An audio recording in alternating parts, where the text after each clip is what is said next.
There's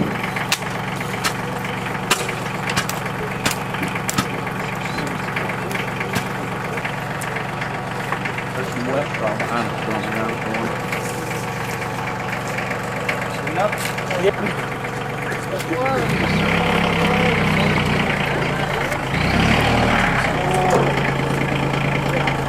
Great film is calcium sulfate.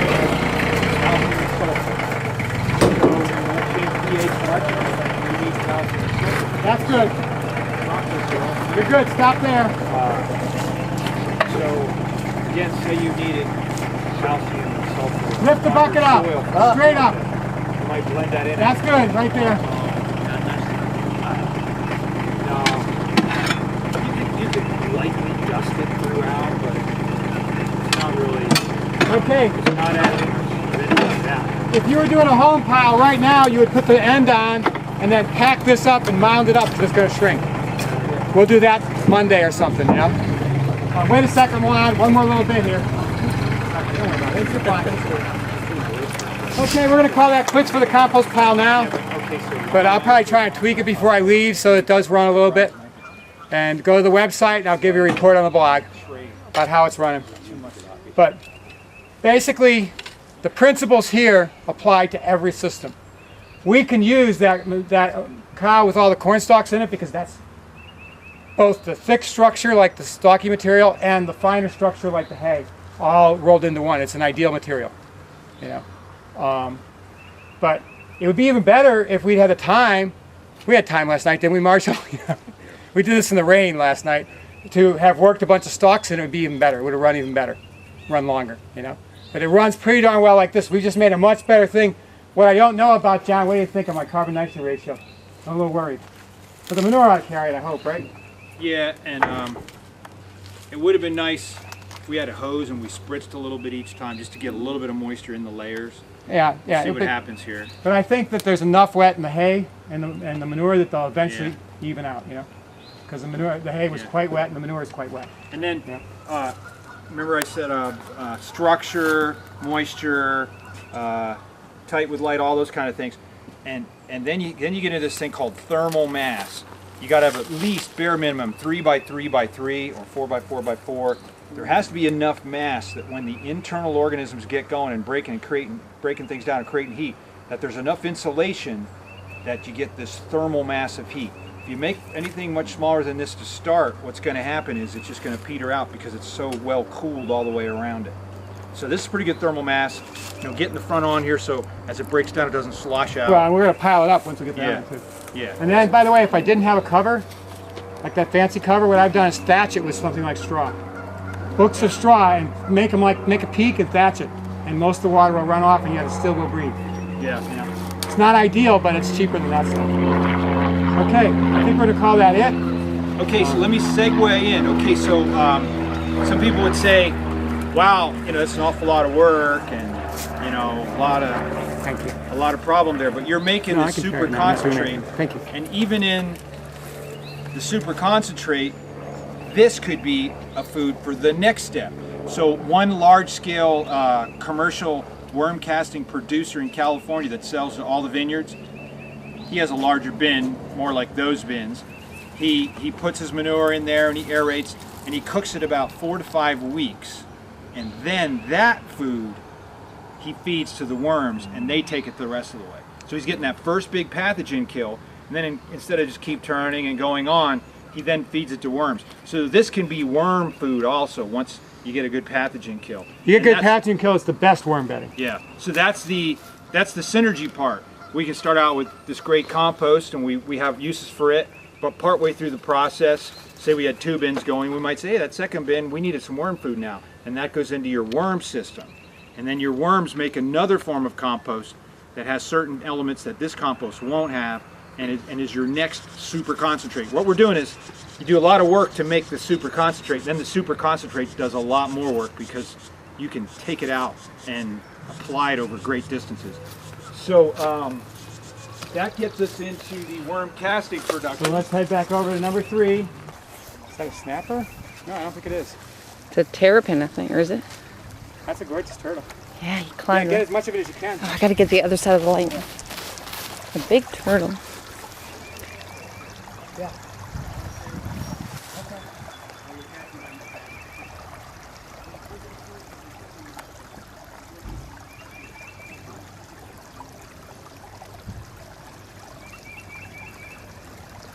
Big turtle.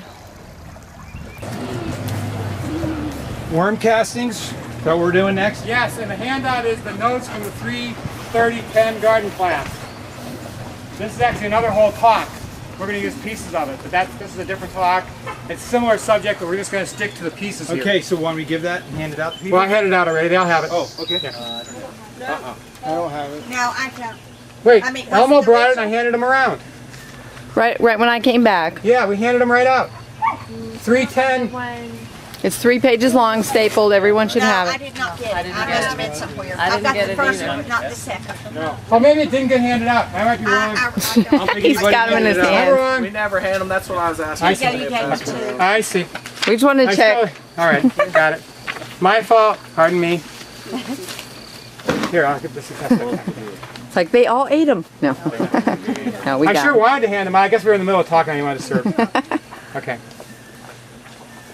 All right, so are we ready? Okay. The best worm to use for this is red wigglers. Okay. There is a little bit of a scare thing going around. You'll see it. It keeps coming back up. And the rap is, can't use red wigglers because they're invasive and they endanger the forest. The truth is, I responded to Josh Kelly, who put that out there. He's a great, forester, and he really is on top of stuff. And I said, Josh, I'd really believe you and worry about it if it wasn't for the fact that I've had a worm bin everywhere I've lived for the past 35 years, and I've always just gathered my red wigglers right outside my yard. I don't think that I'm causing the problem. They're here, And he said, actually, you're right, Pat. What I really don't want people to do is to build bring worms in near virgin forest, because then they probably aren't there. And if you bring them in, they will damage the forest. They'll eat up too much carbon. So if you happen to be near a virgin forest, do not use worms. If you're in the rest of our already thoroughly degraded world, the worms are here and they're helping to fix things. And don't worry about it, okay? All right. So I guess I'll talk for a moment, then we'll open it up. Red wigglers are the best worm to use, most easily available. You can buy them, about $25 a pound. I can probably sell them to you if you want to buy them.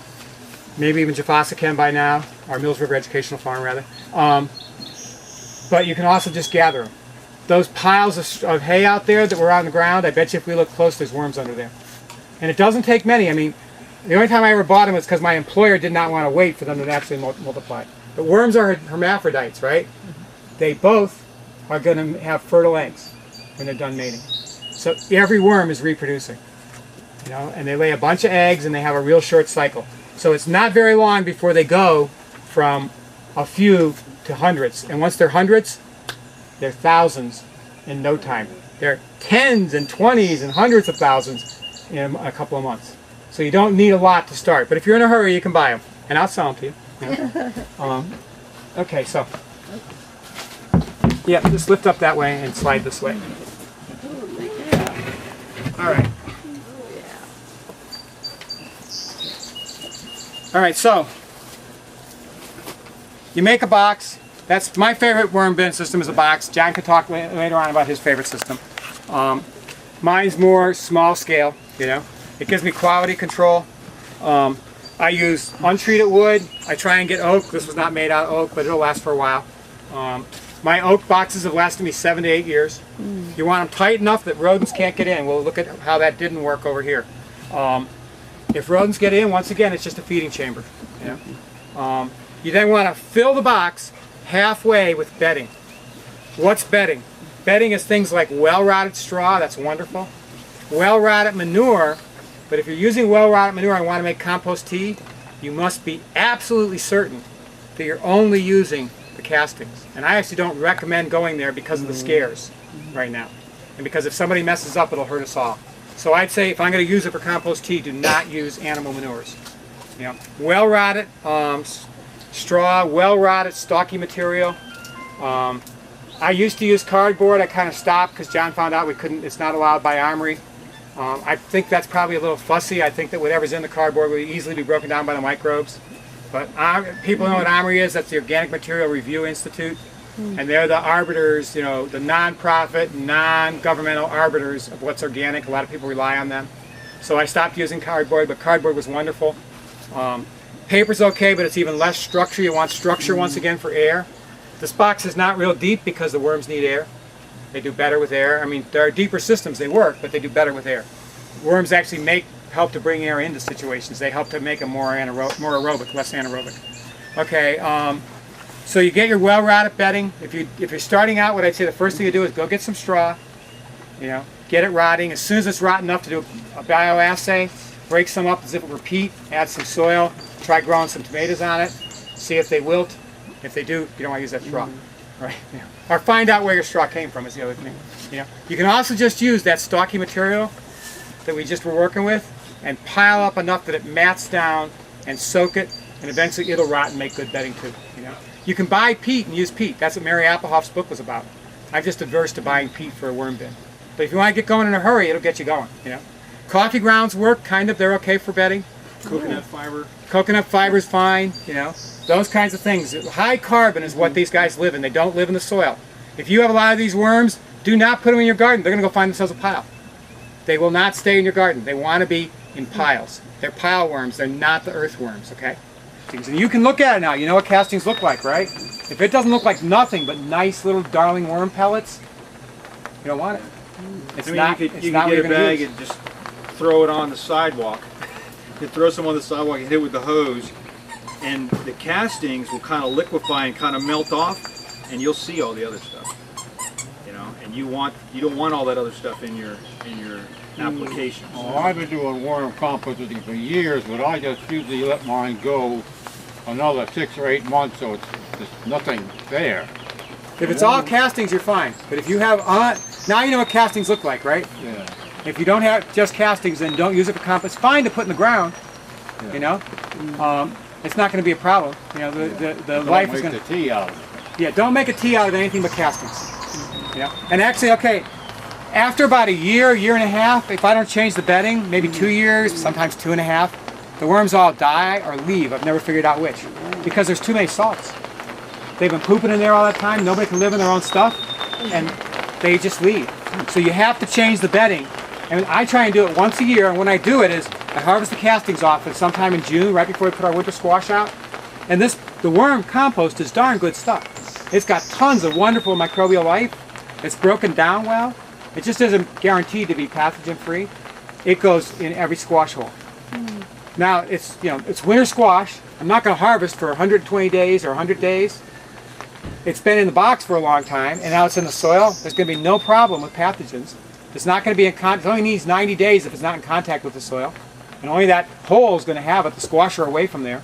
It's the perfect thing to do. I then, I leave, of course, a worm refuge where the food is. Put new bedding in. When they move out of the food area, I then take that last bit of bedding. People understand that concept? Any questions on that? And we're stepping up a level of concentration here, right? So you could take compost that's 4 to 6 weeks old, teach these worms to eat that compost on a regular basis. Now you got pathogen kill, weed seed kill. Now you're going to take it even further down to a finer material. Now you've kind of guaranteed that, and now this fine material goes into the next level of stepping up, which is compost tea. So now that super concentrate went through one system, then it got concentrated better in this system. Now that concentrate can go into there, and the bacteria in a compost tea brewer, you can get a 1,000,000-fold increase in population in 22 hours. So now you're taking that concentrate and making it into this liquid super concentrate that can go out with water diluted over a big acreage. And that's that synergy I was talking about. So what's the optimum temperature range for a worm bin? They like 65 to 75. That's pretty They ideal. go up into the 80s, but they generally start to slow down. They slow down. I've had mine in my basement all winter. So in the winter, it's probably One of been in the those commercial 50s down there, boxes. or 40s. It's pretty regular 60. That's Yeah. fine. I'm sure Yeah. they were doing good, right? Yeah, they're Yeah. pretty happy. Yeah. I stuck one under a dryer vent one time, and I made it through 2 winters, but then the next winter we had it cold too long, and it just froze them into a block. This size box, I've been through winters years and years that freezes solid. The worms are there in the spring. They just all move to the center. They don't freeze And you'll solid. see them. Because of the If size they of the survive, there's like box, a ball, and that's all. Just looks like hamburger. Yeah. Yeah. And so Yummy. I've never Lot of taken protein. mine out. Actually, the Chinese were looking at using worms for food at one time. I don't know how they're going to get the grit out of the gizzard. That's what I can never figure out. Yeah. Some great centrifuge, I guess,